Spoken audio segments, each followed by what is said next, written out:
Are anti-terror laws being used to terrorize human rights activists in Modi's India?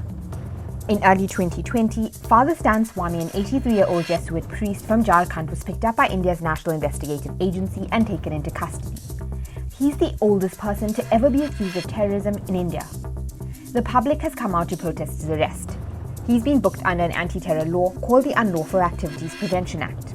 The law has been around since 1967, but it was amended in 2019 to allow the government to designate a person as a terrorist without trial. And the UN says it's being misused. Father Stan Swamy was denied medical bail even though he suffers from Parkinson's disease, has lost the ability to hear in both ears, and has reportedly fallen a number of times in jail. He's just filed an application to a special court to be allowed the use of a straw and sipper because he can't hold a glass. But why is an ailing priest sitting in jail? The NIA says he's linked to the Bhima-Koregaon violence in 2018 and has ties with Maoists. Since 2018, 16 people, including Father Stan Swamy, have been arrested in connection with the violence. The BBC says that the 16 include some of India's most respected scholars, lawyers, activists, academics, and even a poet. The police accuse them of being members of the banned Communist Party and even claim that some of them are involved in a conspiracy to assassinate Prime Minister Modi. Like Father Swamy, they've all been denied bail under the anti-terror law. So what was the Bhima-Koregaon violence all about? Bhima-Koregaon is a small village in Maharashtra. In 1818, a Dalit-dominated army fighting for the British was victorious against the Peshwas, a group of high-caste Brahmins. The battle is considered legendary by many Dalits because of the Peshwas' historical mistreatment of Dalits, and it's marked each year to promote Dalit pride. At the 200-year anniversary of the battle in 2018, 300,000 Dalits gathered to mark the anniversary. Violence broke out between Dalits and the upper caste factions, leading to the death of one person. The Dalits claimed they were attacked by members of two Hindu nationalist groups carrying saffron flags. And a secret state report compiled by a 10-member committee of the Pune police blamed two Hindu nationalist leaders, Sambhaji Bide and Birendranath Bhutta, for orchestrating the violence. But the official police line claims that the violence was organized by Maoists or Naxals to mobilize Dalits against the ruling establishment, to spread religious thoughts, instigate violence, and to establish an anti-fascist front to wage a war against the government. They say the violence was triggered by speeches a day before the anniversary parade. But the organizers of this event, Alga Parishad, are two retired judges, P.J. Kose Patel and P.B. Sawant. They say the speeches had a simple message: to rally against Hindutva-inspired communal and mob violence that targets Dalits. They say that most of the activists arrested have nothing to do with the anniversary, let alone the violence during the procession, and were not even known to the organizers. They believe a structured crackdown is at play. P.B. Sawant was one of three retired Supreme Court judges who independently investigated the 2002 Gujarat riots. Their report criticized Prime Minister Modi. Sawant and Kose Patel have been campaigning against Hindutva, which they say is against India's constitution.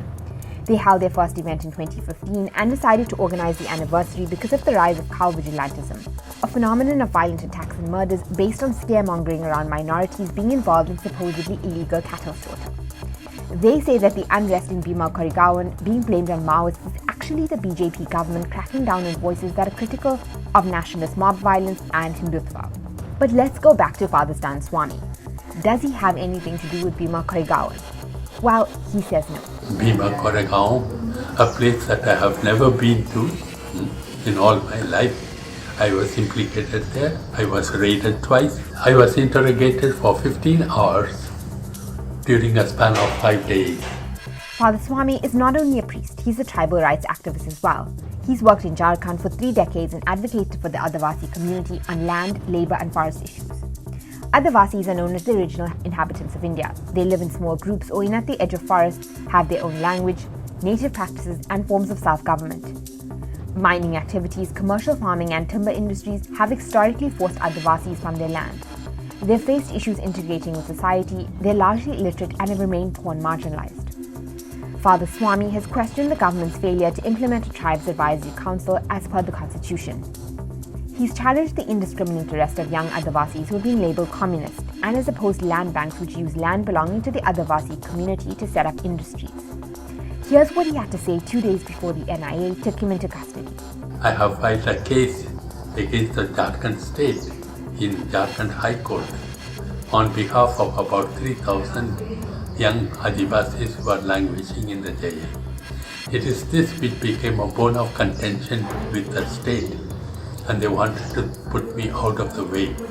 And one easy way was to implicate me in some serious cases. In late October 2020, the Human Rights Commissioner Michelle Bachelet urged India to do more to protect human rights activists.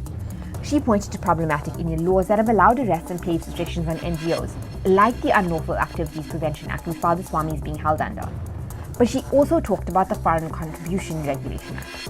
She says that it's a vaguely worded law that restricts funding and has been used to justify raiding NGOs and freezing bank accounts. In September 2020, Amnesty International halted operations in India, citing reprisals from the government and freezing of accounts. Many activists and students have also been booked under anti-terror laws for simply protesting the controversial Citizenship Amendment Act, which rights groups warn is anti-Muslim. Some of those detained have alleged violence, ill treatment, and torture in jail. But the anti-terror law hasn't just been used for activists. It's being used to prosecute journalists all around the country. The print reported that in the last 8 months, journalists from Uttar Pradesh to Jammu and Kashmir to Maharashtra are facing police action for videos, reports, and sometimes even tweets. 3 Kashmiri journalists, Masrad Zehra, Pirzada Ashik, and Gaur Jilani were arrested in early 2020. Masrad Zehra, a 26-year-old photojournalist, was accused of uploading anti-national posts and photos on Facebook with criminal intent. Rights groups say the arrests send a clear message to India's civil society. Criticism of government policies will not be tolerated. What is happening to me is not something unique happening to me alone. It's a broader process that is taking place all over the country. We are all aware how prominent intellectuals, lawyers, writers, poets, activists, student leaders, they are all put into jail just because they have expressed their dissent or raised questions about the ruling powers of India. Is Modi's government abusing terror laws to silence their critics?